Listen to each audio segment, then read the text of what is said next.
Good evening, friends and patriots. Welcome to day number 28. I got it right this time. October the 28th, day number 28 of my favorite rock albums from 1980. So, welcome to Prog Monster. My name is Murph. This is a show dedicated to progressive rock, hard rock, heavy metal, and other forms of rock music. So, for the series that we're doing, my favorite albums from 1980. We're getting down to the real nitty gritty now. We only have 4 left. This album narrowly beat out Back in Black, which came out yesterday, and narrowly beat out the one that's coming out tomorrow. Just barely missed that. Any one of the 3, given any given day, could be from 3rd to 5th. All 3 of them I love quite a bit. This was the first from this band that I had ever listened to. It was actually AC/DC's Back in Black. That was my first AC/DC album. This is my first Yes album. Yes, Drama.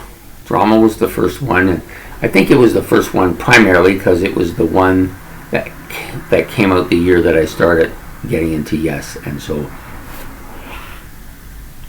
I didn't really know what to expect here. I had already heard Roundabout.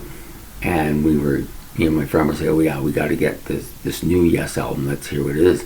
And then when I heard it, I said, that doesn't sound like the same group of people. Like, it's very different from most Yes albums. A lot more guitar bass oriented. Very strong, actually, on both of those instruments.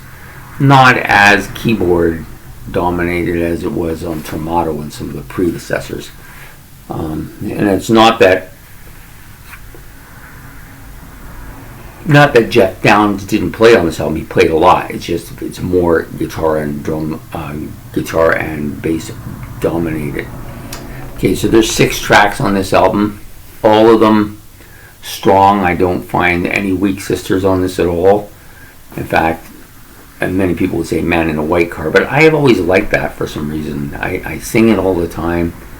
It's a real stable, I would say I'd probably sing that 3-4 times a week, and I've been doing that for 42 years now. Because I bought this album brand new when I lost my CD collection. I actually bought this one again fairly soon afterwards. So I've always kind of had this album.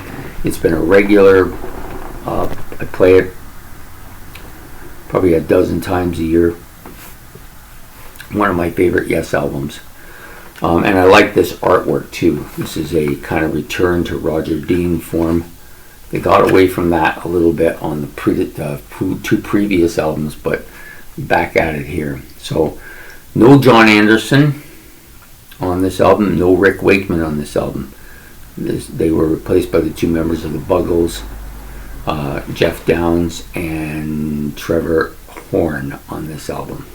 So really well. I thought Trevor Horn did a really good job. I know he wasn't necessarily the guy that really thought he could do it, but he actually did a hell of a job on this album.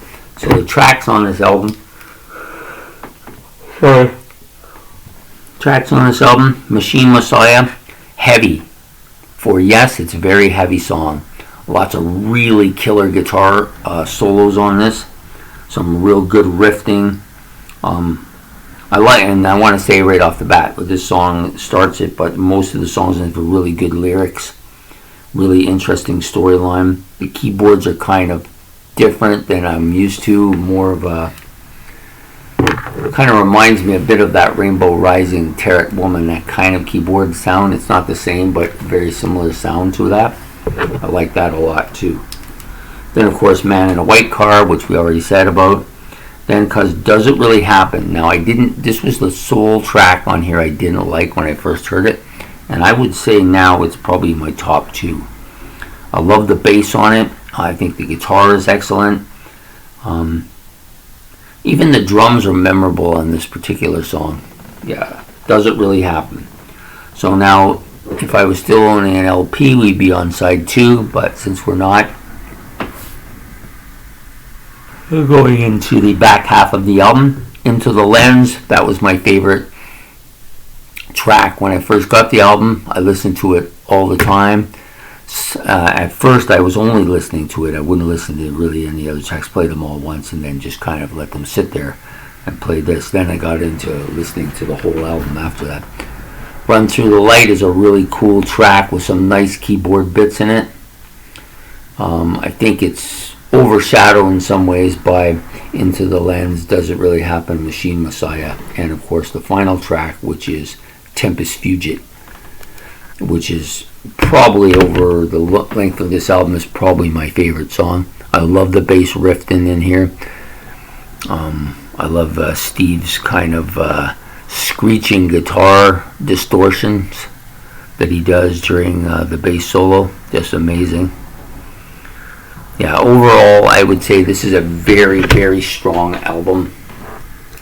A masterpiece. And if you go and you watch my videos on my 50 favorite all-time, or whatever it is that I have, 25 top all-time progressive rock. Can't remember what it was I was going to say. Well, we'll just slip it anyways. Great album. Great guitar. Steve is as one of his best on here. Lots of slide on this. Slide guitar is predominant on this album, and gives you a real kind of feel for how good this guy is, that he can leave off a lot of his classical kind of stuff in order to put this in and still really shine, really shine. Great, there's some real great guitar distortion and soloing on this album as well. Chris Squire's all over this album as well. His vocals, his backing vocals are fantastic, and his bass playing is off the charts, especially on Tempest Fugit. Anyways, I hope you enjoyed this video. So if you did, please like and subscribe. It's much appreciated. October's 28th album from my favorite albums for the month of October, Drama by Yes. Have a good one. Bye.